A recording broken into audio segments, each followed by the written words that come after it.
दोस्तों, एक नगर में एक महान बौद्ध भिक्षु रहा करते थे। वह बहुत ज्ञानी थे और बहुत ही शांत स्वभाव के थे, और उनकी यह बात ही उनकी विशेषता भी थी। एक बार की बात है, बौद्ध भिक्षु नगर वासियों को उपदेश दे रहे थे। बौद्ध भिक्षु कह रहे थे कि शब्दों में जीवन बदलने की शक्ति होती है। अपने शब्दों से जीवन बदलो। हम जो भी शब्द अपने लिए या दूसरों के लिए कहते हैं या जो भी बातें करते हैं, उस पे हमें ध्यान देना चाहिए। इतना कहकर बौद्ध भिक्षु ने अपना उपदेश समाप्त किया और वहां से चले गए। एक दिन वह बौद्ध भिक्षु एक मार्ग से होकर गुजर रहे थे। उसी मार्ग से एक युवक होकर गुजर रहा था। उस युवक ने जब उन बौद्ध भिक्षु को देखा तो वह जोर जोर से हंसने लगा और कहने लगा, अरे साधु महाराज, आप तो ढोंगी है। आपके उपदेशों में यह कहने से कि शब्दों में बड़ी ताकत है, आपकी बात सत्य नहीं हो जाएगी। ये सब सिर्फ बातें हैं। भला ऐसे कैसे हो सकता है कि शब्दों से हमारा जीवन बदल सकता है? उस युवक की सारी बातें उन भिक्षुओं ने ध्यानपूर्वक सुनी और उसके बाद वह मुस्कुराते हुए उस युवक से कहते हैं, बेटा, नाद से ही तो यह दुनिया प्रकट हुई है, और अच्छे शब्दों के पीछे भी नाद ही होता है जो पूरा जीवन बदल देता है। वह बौद्ध भिक्षु उस युवक से कहते हैं, देखो, मैं तुम्हें अपने अनुभव से बता रहा हूं, लेकिन फिर भी तुम्हें यकीन न हो तो तुम इसे खुद आजमा कर देख सकते हो। उन बौद्ध भिक्षु की यह बात सुनकर युवक थोड़ा सा गंभीर हो गया। उसने काफी देर सोच विचार किया और उसके बाद उन बौद्ध भिक्षु से कहता है, हे गुरुवर, अगर ऐसी बात है तो आप मेरे साथ चलिए। मेरा छोटा भाई है जिसकी उम्र करीब 25 वर्ष है और उसे न जाने क्या हुआ है। वह करीब 3 वर्षों से कुछ भी नहीं करता, बस लेटा रहता है। दिन भर वो कुछ न कुछ सोचता रहता है। उसकी यह हालत देखकर हम सब बहुत परेशान हैं। माता पिता भी बहुत चिंतित रहते हैं। हम सब ने कई तरीके अपनाए, कई योजनाएं अपनाई, लेकिन कुछ भी काम नहीं आया। हमने कई बार उससे बात करने तक की कोशिश की, लेकिन वह हमसे कुछ भी नहीं कहता। परिवार का हर एक सदस्य पूरी तरह से थक चुका है, हार चुका है। आखिर वह क्या करना चाहता है, किसी को कुछ नहीं पता। तो हमारे शब्दों से उसका जीवन क्यों नहीं बदला? और जैसा कि आप कह रहे हैं कि शब्द सचमुच जीवन बदल सकते हैं, तो क्या आप मेरी मदद करेंगे?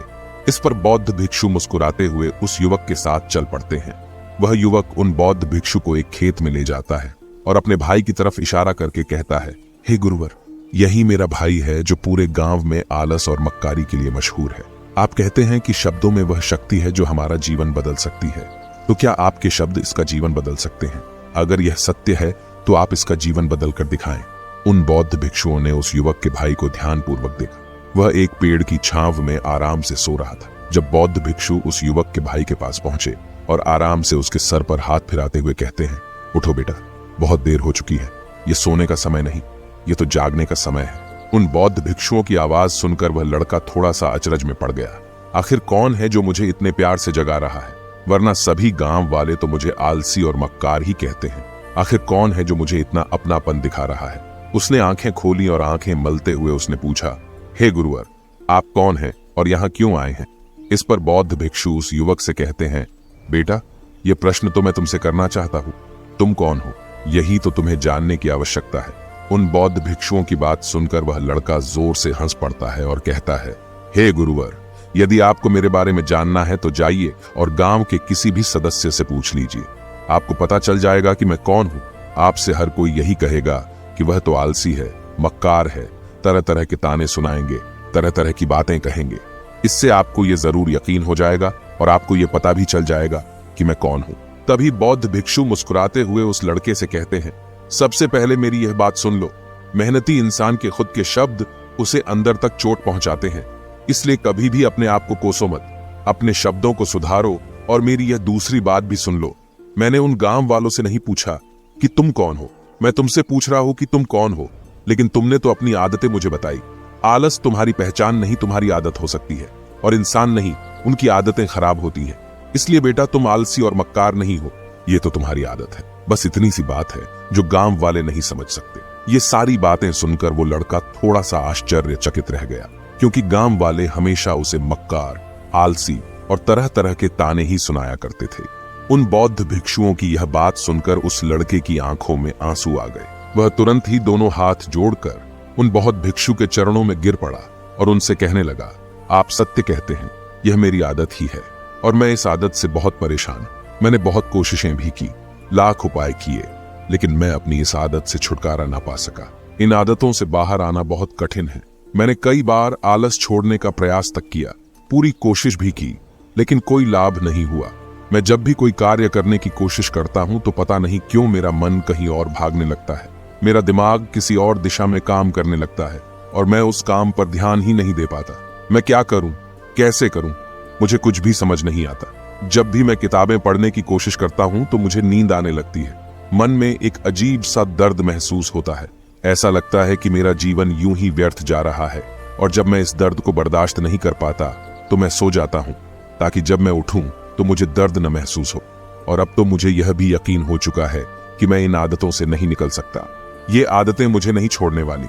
इस पर बौद्ध भिक्षु उस लड़के से कहते हैं, बेटा, यदि तुम इस आलस की आदत को छोड़ना चाहते हो तो मैं तुम्हें एक सही उपाय बता सकता हूं, लेकिन उसके लिए तुम्हें कल सुबह मुझे मिलना होगा।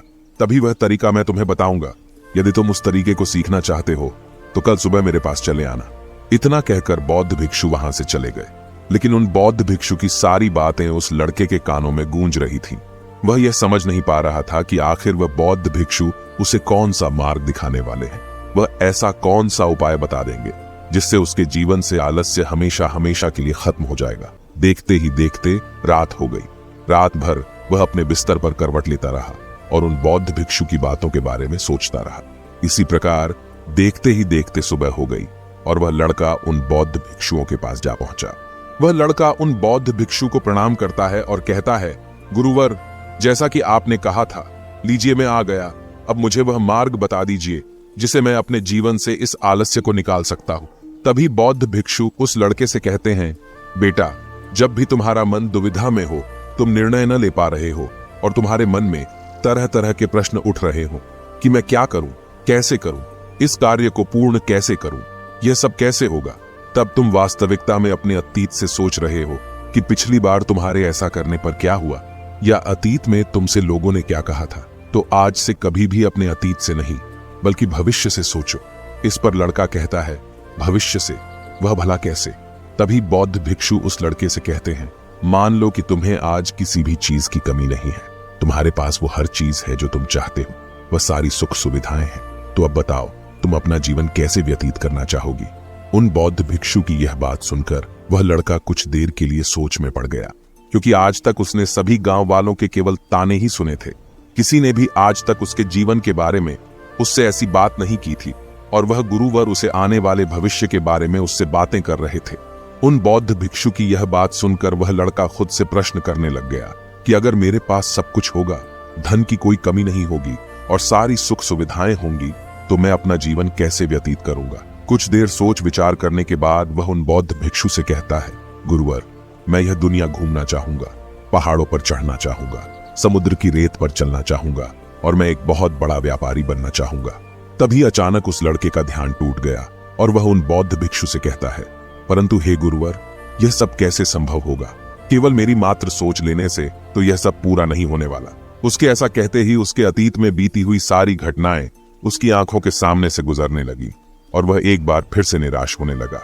और अब वह यह सोचने लगा कि मेरे पास तो पैसे ही नहीं है, तो मैं भला व्यापार कैसे कर सकता हूं? न ही मेरे पास व्यापार का कोई अनुभव है। ऐसी स्थिति में मैं भला यहां से कैसे निकल सकता हूं? उस लड़के के इस प्रश्न का जवाब देते हुए वह बौद्ध भिक्षु उस लड़के से कहते हैं, भंते, हर रात में सोने से पहले तुम हर दिन अपना लक्ष्य एक कागज पर लिखो और सुबह उठकर सबसे पहले उस लक्ष्य को देखो और सोचो कि उस लक्ष्य को पाने के लिए तुम आज क्या कर सकते हो, और जो भी तुमने उस कागज पर लिखा होगा उस कार्य को उसी दिन पूरा करने की हर मुमकिन कोशिश करो। इस पर वह लड़का कहता है, ठीक है, आप सच कह रहे हैं, लेकिन जब मैं बहुत सोचने लगता हूं तो मेरा मन बेचैन होने लगता है और मन में तरह तरह के विचार उठने लगते हैं और इन विचारों को शांत करने के लिए मैं सो जाता हूं ताकि वह विचार मुझे परेशान न कर पाए। उस लड़के की इस समस्या का समाधान करते हुए वह बौद्ध भिक्षु उस लड़के से कहते हैं, बेटा, अंतर्मन की चाल को पकड़ो और शब्दों की मदद से नया भविष्य बनाओ। तभी लड़का कहता है, हे गुरुवर, आप क्या कहना चाहते हैं? मैं आपकी बात समझ नहीं पा रहा। इस पर बौद्ध भिक्षु मुस्कुराते हुए कहते हैं, बेटा, कैसे होगा? यह जो सवाल है, यह सवाल नहीं बल्कि एक डर है जो तुम्हारे अंतर्मन में बैठा हुआ है, जो तुम्हें अगला कदम लेने से रोक रहा है, तुम्हें कदम आगे बढ़ाने से रोक रहा है। यदि तुम वास्तविकता देखो तो किसी को भी नहीं पता होता कि वह कार्य कैसे होगा, लेकिन एक इंसान जब दृढ़ निश्चय कर लेता है तो वह अपने उद्देश्य को सामने रखकर लगातार प्रयास करता रहता है और वह अपनी सफलता प्राप्त कर ही लेता है। तभी वो लड़का उन बौद्ध भिक्षु से कहता है कि हे गुरुवर, अगर ऐसी बात है तो मन में बार बार चिंता क्यों होती है, मन बार बार बेचैन क्यों हो उठता है। इस पर बौद्ध भिक्षु कहते हैं, बेटा, क्योंकि तुम्हें डर है कि तुम कमजोर हो, तुम्हारे अंतर्मन में बैठा है कि तुम में कुछ कमी है, तुम किसी काम के नहीं हो, और यही कारण है कि तुम कोशिश करने से डरते हो, क्योंकि तुम्हारा अंतर्मन हमेशा तुम्हें रोकता रहता है। जब भी तो कोई कार्य शुरू करना चाहते हो, तुम्हारा मन तुमसे पहले कह देता है, इससे आगे मत बढ़ना, अन्यथा तुम हार जाओगे, और इसी कारण तुम्हें चिंता होने लगती है, तुम्हारा मन बेचैन होने लगता है। तभी वो लड़का कहता है, गुरुदेव, आपने जो कुछ भी कहा वो बिल्कुल सत्य है, लेकिन अब आप ही मुझे बताइए कि मैं इस परेशानी से बाहर कैसे निकलूं। इसका जवाब देते हुए वो बौद्ध भिक्षु उस लड़के से कहते हैं, बेटा, इस समस्या का समाधान बहुत ही आसान और सरल है। तुमने देखा होगा कि अक्सर ही हम अपने आप को दोष देते रहते हैं, अपने आप को तरह तरह के अपशब्द कहते रहते हैं जो हमारे अंतर्मन में जाकर बैठ जाते हैं और वही हमें आगे बढ़ने से रोकते हैं। और इन शब्दों का हम पर बहुत गहरा प्रभाव भी पड़ता है, क्योंकि जैसा हम खुद से कहते हैं, जैसा हम पूरी भावनाओं के साथ सोचते हैं, हम वैसा ही बनते चले जाते हैं। इसलिए यदि तुम खुद को बदलना चाहते हो तो कि तुम भी काबिल बन सको, तो तुम्हें अपने अंतर्मन को नए संदेश देने की जरूरत है, जैसे कि मेरे शरीर का हर एक कण, हर एक हिस्सा, हर एक विचार शांति और ऊर्जा से भरा हुआ है। मैं दृढ़ संकल्प और आत्मविश्वास के साथ हर दिन के लक्ष्यों को पूरा करता हूँ। मैं अपने कमजोरी को अभ्यास में बदलता हूँ, चिंता को ध्यान में बदलता हूँ। मैं उत्साह और ऊर्जा से भरा हुआ हूँ, लगातार अपने लक्ष्यों पर काम करता हूँ। ऐसे शब्द जब तुम खुद से कहोगे तो तुम शक्तिशाली महसूस करने लगोगे और तुम्हारी सारी चिंताएं खत्म होने लगेंगी, क्योंकि यही शब्दों की ताकत है। वह तुम वही बना देंगे जो तुम खुद से कहोगे। तुम जितनी भावना के साथ यह वाक्य बोलते हो, उसे महसूस करते हो, उतनी ही भावनाओं से यह शब्द तुम पर असर करना शुरू कर देंगे। धीरे धीरे यह शब्द तुम्हारे मन और व्यक्तित्व की सोच का हिस्सा बन जाएंगे। लेकिन मेरी एक बात याद रखना कि तुम्हारा अंतर्मन इतनी आसानी से हार नहीं मानने वाला। जब तुम आगे बढ़ोगे तो मौका मिलते ही वह तुम्हें पीछे खींचेगा। तुम्हारे अतीत के बीते हुए सारे कड़वे अनुभव तुम्हें याद दिलाएगा, ताकि तुम डर जाओ और एक बार फिर से अपने लक्ष्य का पीछा करना छोड़ दो। लेकिन तुम्हें इसकी चिंता नहीं करनी है। उन सकारात्मक शब्दों के कारण तुम्हारा मन सकारात्मक विचारों को स्वीकार करने लगेगा। आगे वह बौद्ध भिक्षु उस लड़के को चेतावनी देते हुए कहते हैं, मेरी एक बात और याद रखना कि तुम्हारा ध्यान आलस्य पर नहीं होना चाहिए, अर्थात तुम्हें कभी आलस नहीं मिटाना, बल्कि तुम्हें एक नए भविष्य का निर्माण करना है, एक नए व्यक्तित्व का निर्माण करना है। तुम्हारा पूरा ध्यान केवल इस पर ही होना चाहिए। उन बौद्ध भिक्षुओं की बात सुनकर लड़का कहता है, ठीक है गुरुवर, आप जैसा कहते हैं मैं वैसा ही करूंगा। तभी वह बौद्ध भिक्षु उस लड़के से कहते हैं, बेटा, अभी तो मैं इस गांव से जा रहा हूं, लेकिन कुछ सालों के बाद मैं वापस आऊंगा। इतना कहकर बौद्ध भिक्षु वहां से चले गए और वह लड़का अपने घर लौट गया। लेकिन अब उस लड़के के मन में तरह तरह के विचार चल रहे थे। वह लड़का यह सोच रहा था कि अगर मैं अपनी मनपसंद जिंदगी जीने लगूंगा, अगर मैं दुनिया घूमने लगा, नए लोगों से मिलने लगा और अपनी पसंद का काम करने लगा, तो मेरी जिंदगी कैसी होगी। उस बात को ध्यान करके उसने एक कागज पर अपना लक्ष्य लिखा और लिखकर सो गया। अगली सुबह जब उसकी आंखें खुली तो उसने उस पेपर पर लिखा हुआ लक्ष्य एक बार दोहराया। उसके बाद वह कुछ देर के लिए शांत हो गया। तभी उसे उन बौद्ध भिक्षु की बात याद आई कि तुम अपने लक्ष्य के लिए आज क्या कर सकते हो। उसने खुद से सवाल किया कि मैं आज अपने इस लक्ष्य को प्राप्त करने के लिए क्या कर सकता हूँ। तभी उसे एक बार फिर से उस पेपर की तरफ ध्यान दिया।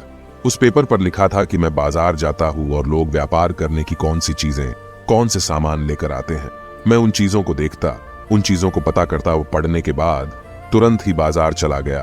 वह अलग अलग दुकानों पर बैठा उन्हें देखा, लेकिन उसे कुछ समझ नहीं आ रहा था, क्योंकि लोग अलग अलग व्यापार कर रहे थे, अलग अलग तरह की चीजें और सामान ले रहे थे, और किसी ने उसकी कोई मदद नहीं की। वह बहुत उदास हो गया और निराश होकर वापस घर लौट आया।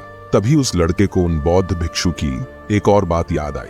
शब्दों में बहुत ताकत है और शब्द हमारा जीवन बदल सकते हैं। उसे वह सकारात्मक विचार याद आए। वह उन्हें सुबह शाम दोहराने लगा और अब से वह हर दिन ऐसा ही करता। देखते ही देखते 1 महीना बीत चुका था, लेकिन अब तक उसके जीवन में कोई बदलाव नहीं आया था। अब वह लड़का यह सोचकर निराश होने लगा था कि उसके जीवन में तो कुछ भी परिवर्तन नहीं हो रहा।